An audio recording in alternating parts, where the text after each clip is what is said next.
Sistem pernapasan terdiri dari organ dan jaringan yang terlibat dalam pengambilan oksigen dari atmosfer dan pelepasan karbon dioksida selama respirasi aerobik. Proses ini juga dikenal sebagai respirasi atau respirasi eksternal. Proses ini memiliki peran vital dalam menjaga suplai oksigen tubuh dan mengeluarkan gas limbah. Transportasi oksigen. Yang pertama, udara akan memasuki tubuh melalui hidung atau mulut, faring atau laring, kemudian disalurkan melalui trakea atau ke bronkus. Yang kedua, bronkus membelah menjadi broncholius yang lebih kecil. Broncholius ini juga menuju ke kelompok alveoli di paru-paru. Yang ketiga, di alveoli, oksigen mengalami distribusi ke dalam aliran darah, karbon dioksida mengalami distribusi keluar dari aliran darah alveoli. Yang keempat, diafragma bereaksi mendorong udara keluar dari paru-paru, udara keluar melalui trakea, laring, dan hidung atau mulut. Hidung dan rongga hidung. Hidung berperan sebagai pintu masuk utama udara. Di dalam hidung terdapat rongga hidung yang menyaring udara, menghilangkan debu dan partikel, menghangatkan serta melembabkan udara sebelum mencapai paru-paru dan mengandung reseptor penciuman untuk indera penciuman kita. Mulut dan rongga mulut. Mulut juga berfungsi sebagai pintu masuk alternatif bagi udara. Rongga mulut memainkan peran kecil dalam pernapasan namun penting untuk berbicara dan menelan. Apabila hidung tersumbat, penting untuk bernapas melalui mulut. Tenggorokan. Tenggorokan merupakan faring yang menghubungkan rongga mulut dan rongga hidung dengan trakea, berperan sebagai jalur umum untuk udara dan makanan. Epiglotis, struktur yang berfungsi sebagai penutup di faring, mencegah makanan masuk ke trakea saat minum.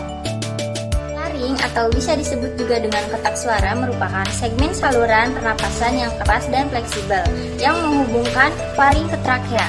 Ini memungkinkan udara untuk melewati sambil mencegah makanan dan minuman menghalangi saluran nafas. Saluran pernapasan trakea adalah saluran lebar berongga, biasa disebut dengan batang tenggorokan yang menghubungkan laring ke bronkus. Fungsinya adalah untuk menyalurkan udara dari hidung dan mulut menuju paru-paru. Persiapan ini memastikan udara yang masuk ke dalam paru-paru itu berada dalam suhu kelembapan yang optimal, sehingga menghasilkan gas-gas yang efisien. Seperti gambar di atas, bronkus. Bronkus adalah saluran utama udara yang mengarah ke paru-paru. Ketika Anda bernapas, udara yang masuk ke tubuh melalui mulut dan hidung, kemudian melewati laring dan trakea-trakea yang memiliki cabang-cabang kecil di setiap paru-paru itu disebut dengan bronkus. Bronkus memiliki struktur kecil yang disebut dengan silia. Silia ini berfungsi untuk memudahkan pengeluarannya lendir dari paru-paru dan untuk menjaga kesehatan dan kebersihan bronkus. Kemudian bronchiolus. Bronchiolus adalah saluran udara kecil yang bercabang di dalam paru-paru. Bronchiolus berperan sebagai saluran udara yang menghubungkan bronkus yang lebih besar ke alveoli. Alveoli merupakan lokasi tempat pertukaran gas di mana oksigen diserap ke dalam aliran darah, kemudian karbon dioksida dikeluarkan selama proses pernafasan. Bronchiolus mengarahkan udara ke dalam jaringan difusi yang terdiri dari sekitar 300 juta alveoli. Nah, selanjutnya alveoli. Alveoli merupakan kantung udara kecil yang terletak di ujung bronchiolus. Struktur ini memiliki peran penting dalam pertukaran gas selama proses pernafasan. Di alveolus, oksigen bergerak melalui satu lapisan sel paru-paru dan memasuki aliran darah. Secara bersamaan, karbon dioksida atau CO2 berpindah dari aliran darah ke alveolus. Pertukaran gas.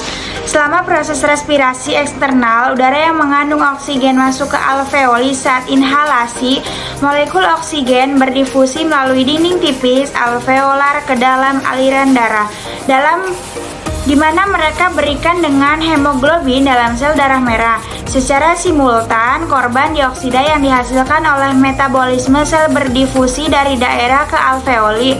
Selama proses respirasi internal, oksigen disalurkan ke jaringan tubuh, sementara karbon dioksida dikeluarkan dari jaringan dan diangkut kembali ke paru-paru untuk dikeluarkan.